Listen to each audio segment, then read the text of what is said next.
the two who had been kept afloat for more than half an hour by their life jackets. They were rescued, and I'm happy to say they are okay. When they were brought ashore, the two were given summonses. This was clearly one of those reckless acts that have had also diverted badly needed NYPD resources. Please exercise good judgment if you're going ahead here. This really is, you're putting your own lives in danger. You're also putting lives in danger of the first responders. And I think this shows just how seriously this storm is, and at this point, people need to stay inside. This is a different message than we tried to give before. The message before was, please leave those dangerous areas. Come to the shelters or go to visit family and friends. The time for that, I think, has passed. Now the time is to focus on what to do where you are, given the weather that is with us today. Now there's a chance that Con Ed will be forced to shut down parts of the grid if the flooding is severe. I think everyone should be prepared for that possibility when they wake up in the morning. To prepare for that, particularly if you live in high-rises where the water is pumped up by pumps that depend upon electricity, it means filling your bathtubs and sinks with water, which you can later use for washing or for flushing toilets. Put together supplies you will need if the power goes out, such as food, drinking water, medicine, and flashlights. If you don't have a flashlight and decide to use candles, please exercise the utmost caution. Candles are a fire hazard and can be knocked over easily.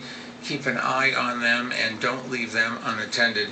And remember to charge your phones and any of the mobile devices that you may need. If the power goes out, call 311 or text 311 at 311-692, which is, incidentally, NYC, 311 NYC. And that will help us identify the areas that are without power. 311 is where you should go. 911 should be used only for emergencies. If it's not an emergency, please do not tie up the 911 services. The 911 services are for the most important life-threatening emergencies. And once again, for updates throughout the storm, you can visit nyc.gov or follow at NYC Mayor's Office or NYC or at Notify NYC on Twitter. Now, New York is the greatest city in the world, and we will weather this storm. I don't think it matters if you're in a shelter tonight or in your home or staying with friends or family. We are all together in this. And I do want to thank all of the volunteers who came out tonight to help their fellow New Yorkers, particularly the volunteers who are staffing the evacuation centers. And I'm especially grateful to our fire, police, first responders, and other city employees who have given their all.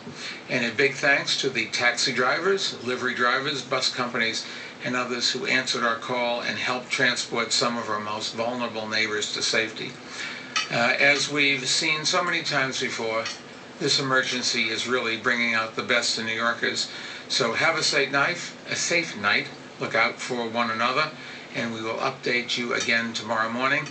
The bottom line is the storm is now finally hitting New York City. The winds will increase, the rain will increase, and the tidal surge will increase, particularly in the morning. Tomorrow morning when you wake up, whatever the conditions are, please stay inside. Too many things blow around, whether it's tree limbs coming down or porch furniture being blown away. It's just not safe to be outside. It's cute to say I was outside during the storm, but you're much better off staying inside and looking out. We will talk to you again tomorrow morning. We'll update you at that point in time. But I think what's really important here is that we understand nature is a lot stronger than the rest of us. We'll be happy to take a question or two. Yes, sir. Mr. Mayor, why wasn't Rikers Island evacuated? There's no reason to evacuate Rikers Island. It is higher than the Zone A areas, and it's perfectly safe. Yes? Specific fire dangers? Well, candles, for example, present a great danger. People like candles. The windows are open, the wind blows the curtain catches on fire. That's what we worry about more than anything. That and the fact that in certain areas we're not sure if there's enough tidal surge and the bridges are closed, that we can get fire equipment to you. That's one of the reasons to evacuate all of the Rockaways. Yes, sir. I was wondering if the city is sure that everyone has been evacuated from the subway and there aren't any... We're not 100% sure. We've done the best job we can. Keep in mind, it's the MTA that does all that along with the NYPD. They've done everything they possibly can. Can I promise you there isn't somebody hiding someplace in there? No, but the bottom line is you shouldn't be living in the subways. We do everything we can to find those people and give them the kind of support services that they deserve. But we don't think there's anybody in there. Yes, miss? Have you guys heard any reports of either cab drivers or store owners that have, I don't know, high demand merchandise like bread right now, gouging people's prices? You know, I'm sure there's one or two people, but basically New Yorkers don't do that kind of thing. And I can't guarantee you that everybody doesn't, but that's not the New York way, and that's not what I'd expect to find if I went out there. Yes? The kayakers, did the harbor officers have to actually go into the water and rescue? Right. No, they pulled them onto the boat. Thank you very much. Just about hotels. Sorry, and I'm sorry if someone asked about this. Is there any call for hotels not to have their air conditioning on and not use their elevators? There was a report about that some hotels... You know, there are hotels, there are reports about everything. There's no reason why hotels shouldn't keep their air conditioning going and their elevators running. The problem with elevators is we're worried that if the power goes out, people will find themselves stuck in an elevator. The fire department has to respond. They go from floor to floor, opening each door till they find where they are and get them out. During that time, they're not available for more important things, life-threatening things. So what we're trying to do is to get NYCHA and other places to where there is a chance of flooding stopping the functioning of the elevators, to close down their elevators. I know it's inconvenient. People have to take the stairs. Some people can't, and they'll just have to stay where they are. But the alternative is worse. Anything else? Satisfied with the number of people who have evacuated? Do you think the city could have done more? You know, I don't know. You can always do more. But we certainly tried as much as we can to get out the message. We've had organizations like Con Ed who have offered their phone banks, their automated calls, to call people and say, please evacuate. The law requires you to do so. We've had as much press as we could possibly get to inform people. We've used the staffs of a variety of agencies to call people to do that. And yeah, I think most people have heard about it. Whether they've chosen to do so, I don't know. The only place we really have good data is NYCHA Housing, and in some of the cases we found 80% of the people have left, and in a few other places 50% of the people. But there's a lot of evidence that many people have taken this very seriously, and they should.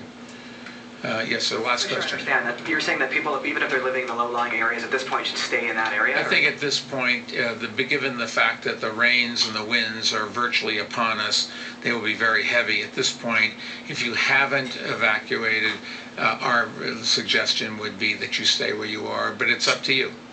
But keep in mind, there's no mass transit. When the rains are very heavy and it's dark outside, it's hard to get around, and the elevators are being shut down. At this point in time, you should have left earlier, but if you didn't, our advice would be, and you do it at your own risk, would be to stay where you are. Quick follow. You mentioned the NYCHA stats. Somebody told us that about Gowanus houses, that nobody told them that they were in an area. I'm not familiar with whether it's hard to believe there was a place that we didn't tell everybody. We've took great pains to tell everybody. There's always somebody that doesn't listen and said, "Oh, they never told me," but that's not fair. We'll see you in the morning. Hopefully we'll get through this. It would be great if the storm isn't anywhere near as severe as what is forecast. But there certainly will be a tidal surge, and that's probably around 8 in the morning at high tide. That's one of the times that we're really worried about. So get a good night's sleep. Please, tomorrow morning, no matter how tempting it is to say I was walking around during the storm, stay inside. That's the safest thing. There's just too many things blowing around, and that's really what we're worried about. People going into parks where branches come down, people walking the streets where there's a basket or something that gets blown away, people standing by a window that gets blown out. We just don't need that kind of stuff. We'd like to get through this with as minimal damage to human beings as possible, and after that to property. But it's people's lives that we're really worried about. Thank you. All right, another update from Mayor Bloomberg and his team from the Office of Emergency Management in Brooklyn.